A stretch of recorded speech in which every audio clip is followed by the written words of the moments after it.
Hello दोस्तों। तो कैसे हो आप? कई दिनों बाद मुलाकात हो रही है मेरी आपसे, क्योंकि ये ऑनलाइन क्लासेस और ये सभी मेरा होमवर्क वगैरह आजकल कुछ ज़्यादा ही हो रहा था। लेकिन कोई नहीं, अब आप लोगों के लिए वीडियोस लगातार आया करेंगी और सेम क्वालिटी आप लोगों को मिला करेगी। बिल्कुल यही क्वालिटी ऑफ एजुकेशन मैं आप लोगों को प्रोवाइड करूँगा। बस आपको करना ही है, ध्यान से समझना है, बिल्कुल ध्यान लगा के पढ़ना है। चलो अब टाइम वेस्ट नहीं करते हैं। हमारा चैप्टर 3 है सिंथेटिक फाइबर्स एंड प्लास्टिक्स। ठीक है। अब हम इस वीडियो के अंदर टर्म्स टू रिमेंबर करेंगे सिर्फ। जो नेक्स्ट पार्ट आएगा इस वीडियो का, उसके अंदर मैं चैप्टर की एक्सप्लेनेशन दूंगा। टर्म्स टू रिमेंबर हमारी बहुत ज़रूरी होती है या पढ़ने के लिए, क्योंकि इनसे हमें आइडिया मिल जाता है पूरे चैप्टर का। अगर हम इन्हें पहले पढ़ लेते हैं तो हमें पता रहता है पूरे चैप्टर में कि किस बारे में बात करने जा रहे हैं, और उसी हिसाब से हमारा माइंडसेट सा हो जाता है कि हाँ भाई चलो अभी हमें ये पढ़ना है। तो चलो शुरू करते हैं अभी हम टर्म्स टू रिमेंबर से। तो पहला हमारा पॉइंट है पॉलीमर। पॉलीमर होता क्या है? तो इन्होंने हमें कह रखा है long chain like molecule consisting of large number of smaller molecule joint to each other by chemical bond. इसका मतलब है लंबी चैन जैसे मॉलिक्यूल जिसके अंदर छोटे छोटे मॉलिक्यूल होते हैं जो कि एक दूसरे से जुड़े होते हैं केमिकल बॉन्ड। जैसे कि अगर मैं आपको दिखाऊं ऐसे, देखो ये छोटे छोटे मॉलिक्यूल हैं और इनसे जुड़ के जैसे ये एक, मान लो ये कोई भी रेक्टेंगुलर या कुछ भी बॉक्स बनाए, तो ये एक पॉलीमर है क्योंकि लॉन्ग चेन लाइक मॉलिक्यूल है। देखो एक चेन फॉर्म हो रही है, ठीक है, और इसके अंदर स्मॉल मॉलिक्यूल्स भी हैं। तो ये हमारा पॉलीमर होता है जिसके अंदर जॉइन होते हैं कई सारे छोटे छोटे मॉलिक्यूल केमिकल बॉन्ड से। केमिकल बॉन्ड के बारे में आप आगे जाकर अपनी बड़ी क्लासेस में पढ़ोगे। अब अगला हमारा नॉन बायोडिग्रेडेबल। ये तो हम कई सालों से पढ़ते आ रहे हैं, biodegradable substance, non biodegradable substance. फिर भी मैं आपको एक बार बता देता हूँ इसके बारे में।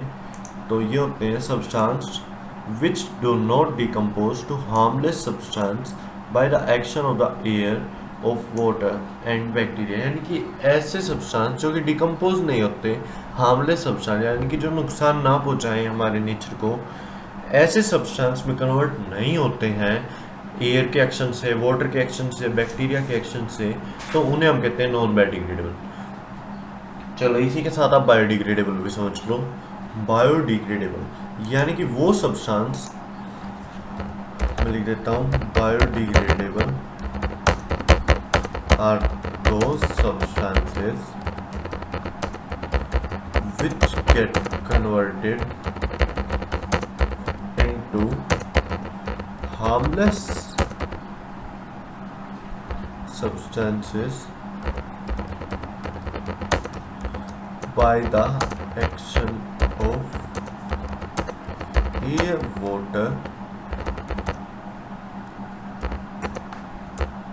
and bacteria. ठीक है दोस्तों, इसका मतलब हुआ कि बायोडिग्रेडेबल वो होते हैं जो कि कन्वर्ट हो जाते हैं हार्मलेस सब्सटेंस में जो हमारे नेचर को नुकसान नहीं पहुंचाते by the action of air, water and bacteria. ठीक है, ये समझ आ गया होगा। यानी कि जैसे हमारा एग्जांपल हो गया नॉन बायोडिग्रेडेबल प्लास्टिक, जो कि डिकम्पोज नहीं होता है, तो वो नेचर को बहुत ही हार्म करता है। लेकिन हमारे जैसे फूड है या फिर फूड वेस्ट है या किचन वेस्ट है, जैसे सब्जी के छिलके हो गए, तो ये बायोडिग्रेडेबल होते हैं। लेकिन प्लास्टिक ये सब हमारा नॉन बायोडिग्रेडेबल होता है। ठीक है, चलो अब अगले पे चलते हैं।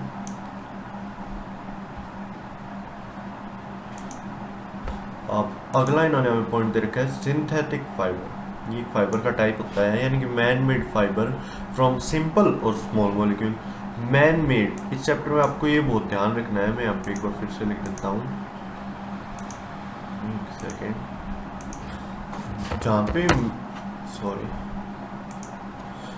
भी आपको मैन मेड आ जाए ना, वहाँ पे आप समझ जाओ आर्टिफिशियल है। इतना तो आपको पता है कि मैन मेड यानी आर्टिफिशियल, यानी कि जो इंसान ने बनाया। इस चैप्टर में ये बार बार आएगा मैन मेड थिंग्स और आर्टिफिशियल थिंग्स। वो आपको कंफ्यूज करेगा बार बार, कभी आर्टिफिशियल दे रहा है कभी मैन मेड दे रहा है, तो आपको उसमें कंफ्यूज नहीं होना है। जहाँ पे मैन मेड दीजिए यानी आर्टिफिशियल, यानी कि नॉट नेचुरली प्रिपेयर्ड, यानी कि जो नेचुरली नहीं बनता हम खुद बनाते हैं उसे लेबोरेटरी में या फैक्ट्रीज में, इंडस्ट्रीज में, कैसे भी। तो सिंथेटिक फाइबर एक वो फाइबर होता है जिसको हम खुद बनाते हैं, इंसान बनाता है उसको सिंपल और स्मॉल मॉलिक्यूल से।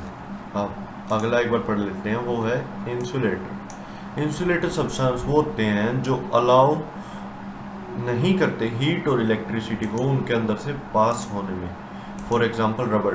रबड़ एक इंसुलेटर है, कंडक्टर नहीं है। कंडक्टर यानी कि जो कंडक्ट कर दे, जिसके अंदर से इलेक्ट्रिसिटी ऐसे फ्लो हो जाए, लेकिन इंसुलेटर जिसके अंदर से इलेक्ट्रिसिटी फ्लो नहीं होती, ठीक है, ना इलेक्ट्रिसिटी फ्लो होती ना हीट। फॉर एग्जांपल रबड़, रबड़ के अंदर से नहीं होती फ्लो। और इसका अगर मैं आपको डेली लाइफ में एग्जांपल दूँ हीट के लिए, तो आप देख लो हमारा फ्रिज, हाँ ठीक है, फ्रिज का डोर प्लास्टिक है, वो हीट को कहाँ पास होने देता है, plastic.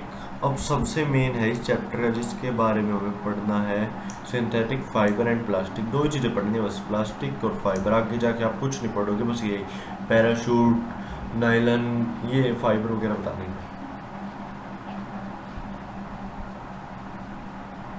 Plastic a polymer which can be easily moulded into any shape on heating, यानी कि एक ऐसा पॉलीमर होता है। पॉलीमर क्या, ये देखो हमने ये पढ़ा था, प्लास्टिक एक ऐसा पॉलीमर होता है जो कि इजीली मोल्डेड, यानी कि उसको कोई भी शेप दी जा सकती है। अब आप उसको ऐसे बना दो, बोल बना दो, उसका ग्लास बना दो, उसका ट्रायंगल बना दो, उसका कुछ भी बना दो, उसका कोन बना लो, हेड बना लो उसकी, या फिर आप कोई बॉक्स बना लो, ठीक है। सॉरी ये ड्राइंग ऐसी हो रही है माउस की वजह से, इतना खास ध्यान न देना। कोई भी बॉक्स बना लो आप उसको मोल्ड करके, ठीक है, वही होता है प्लास्टिक, यानी कि जिसकी हम शेप चेंज कर सकें। और हीटिंग पे ऐसे ठंडा पड़ा पड़ा क्ले थोड़ा ना वो चेंज हो जाएगा, हीटिंग पे यानी कि जब उसको हीट प्रोवाइड की जाए तो वो अपनी शेप चेंज कर लेता है, ठीक है। तो चलो एक बार आगे देखते हैं। चलो अब चैप्टर ये है, टर्म्स टू रिमेंबर हमारी ख़त्म होगी, ठीक है। Thank you, have a nice day. अगला पार्ट बहुत जल्द आ रहा है, कोशिश करता हूँ आज ही अपलोड कर दूँ या फिर कल तो पक्का ही पक्का हो जाएगा। लाइक करें वीडियो को और अपने सभी दोस्तों को शेयर करें ताकि उनकी भी हेल्प हो पाए। Thank you, have a nice day. और कोई भी डाउट रहे तो मेरे को प्लीज़ कमेंट में पूछना।